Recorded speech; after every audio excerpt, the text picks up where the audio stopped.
Này là đời con với thân hồn xin theo ngày mai, dù mà cuộc sống trôi qua ngày vất vả gian lao, con xin hiến dâng tuổi trẻ con với bao khát vọng.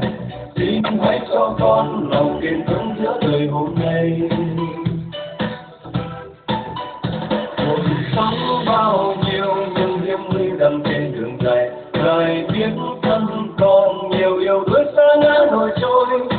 Xin hãy dẫn con đi qua muôn ngàn gian khó, anh trao trên vai con mang theo lời Chúa.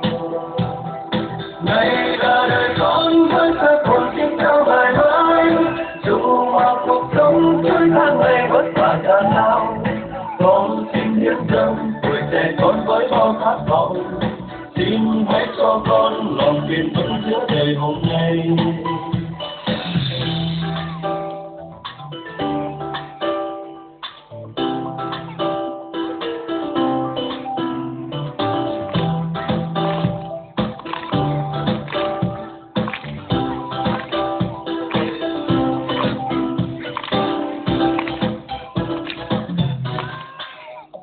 Từng bước con qua in dấu chân nhiều tình tuyệt vời, dài vác trên vai đừng theo Chúa có đáng ngại chi. Xin hãy dẫn con đi qua muôn ngàn gian khó, anh trăng trên vai con mang theo lời Chúa. Này là đời con với thân hồn xin theo ngày mai, dù mà cuộc sống trôi qua ngày vất vả gian lao, con xin hiến dâng tuổi trẻ con với bao khát vọng. Xin hãy cho con lòng kiên vững giữa đời hôm nay.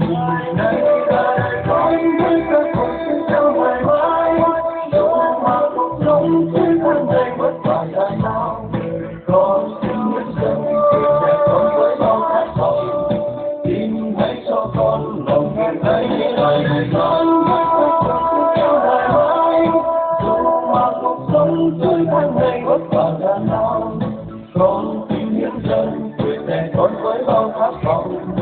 Xin hãy cho con lòng kiên vững giữa đời hôm nay. Con xin hiến dâng tuổi trẻ con với bao khát vọng. Xin hãy cho con lòng kiên vững giữa đời hôm nay.